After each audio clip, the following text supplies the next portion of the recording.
Hello guys, क्या आप लोग जानते हैं कि हमारे जो पृथ्वी पे जितने भी ओशियंस हैं उसके अंदर इतना ज़्यादा गोल्ड डिज़ोल्व है कि अगर हम दुनिया के हर एक बंदे को वो गोल्ड डिस्ट्रीब्यूट करें तो सबके पास 1 kg का गोल्ड डिस्ट्रीब्यूट आ सकता है। बट प्रॉब्लम ये है कि वो जो गोल्ड है वो इतने स्मॉल पार्टिकल्स में डिज़ोल्व है कि उसको निकालना इम्पॉसिबल है। फैक्ट नंबर 2, आपने अपने बचपन में या फिर अभी भी चीटोज़, अंकल चिप्स, डोरिटोज़, लेस ज़रूर खाए होंगे। बट आपको ये जान के हैरानी होगी, इन सभी वेफर्स को एक ही कंपनी ओन करती है जिसका नाम है फ्रीटो ले, और इस कंपनी को भी पेप्सी कंपनी के द्वारा ओन किया जाता है, जिसका मेजर रिवेन्यू इसी वेफर कंपनियों से आता है। नंबर 3, क्या आपको पता है कि साइकिल डेंजरस क्यों मानी जाती है एक इकोनॉमी के लिए? तो इसके पीछे बहुत सारे रीज़न है। पहला रीज़न तो ये है, जिस इकोनॉमी में साइकिल चलाई जाती है वहाँ पे पेट्रोल और डीजल की डिमांड बहुत ही कम होती है, तो जिसकी वजह से कैश फ्लो तो पूरा रुक जाता है। दूसरा रीज़न ये है, जो बंदे साइकिल चलाते हैं उनकी कार्डियोवास्कुलर एक्टिविटी, उनके जो हार्ट हैं वो काफ़ी ज़्यादा अच्छे रहते हैं, जिसकी वजह से डॉक्टर के एक्सपेंसेस काफ़ी कम रहते हैं, तो फिर कैश फ्लो रुक जाता है। और तीसरा रीज़न ये है कि जब इकोनॉमी में साइकिल चलती है तो उस इकोनॉमी में पोल्यूशन काफ़ी ज़्यादा कम रहता है, तो हेल्थ रिस्क के चांसेस भी बहुत कम हो जाते हैं, तो जिसकी वजह से डॉक्टर के एक्सपेंसेस फिर कम हो जाते हैं।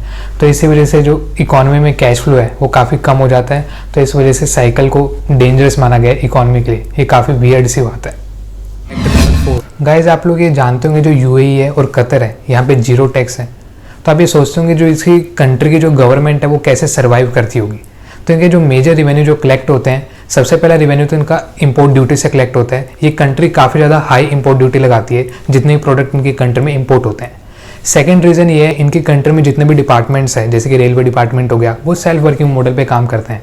जितनी भी इनकी अर्निंग कलेक्ट होती है उसी अर्निंग को दोबारा यूटिलाइज करके वहाँ पे अपनी जो डिपार्टमेंट है उसका वर्क करवाते हैं, तो गवर्नमेंट के इसके अंदर कोई रोल नहीं रहता। फैक्ट नंबर 5, गाइस, क्या आपको पता है जो हमारे इन्वायरमेंट में जितने भी बारिश होती है उसको कोई सुपर कंप्यूटर रिकॉग्नाइज करे या ना करे, बट जो एलिफेंट होते हैं उनके पास एक कैपेसिटी होती है कि वो 150 मील तक उस चीज़ को रिकॉग्नाइज कर सकते हैं।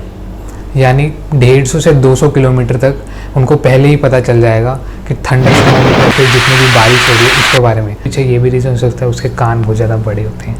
फैक्ट नंबर 6, क्या आपको पता है इसकी इस अर्थ पे कोल्डेस्ट टेम्परेचर कब रिकॉग्नाइज किया गया था, और कोल्डेस्ट टेम्परेचर कितना था?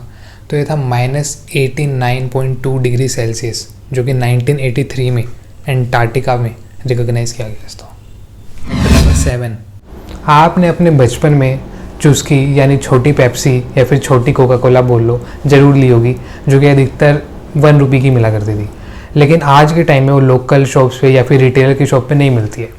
तो इसके पीछे काफ़ी सारे रीजंस हैं। सबसे पहली बात तो जो कंपनी इसको बनाया करती थी वो एक बहुत बड़ी कंपनी नहीं थी, एक लोकल बिजनेस था।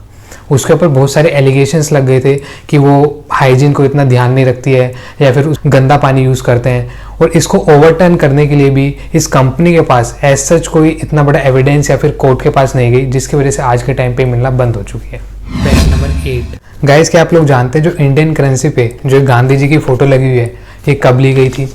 तो ये ली गई थी 1946 में राष्ट्रपति भवन के बाहर, जो कि एक टाइम पे वाइसरॉय का घर हुआ करता था।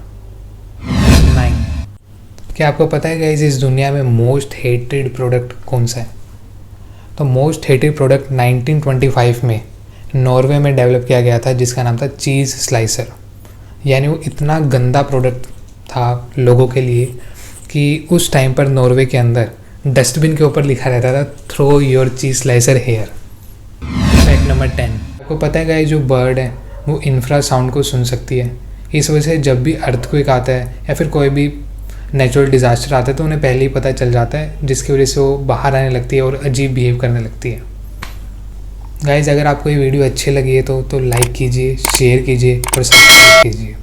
Thank you guys.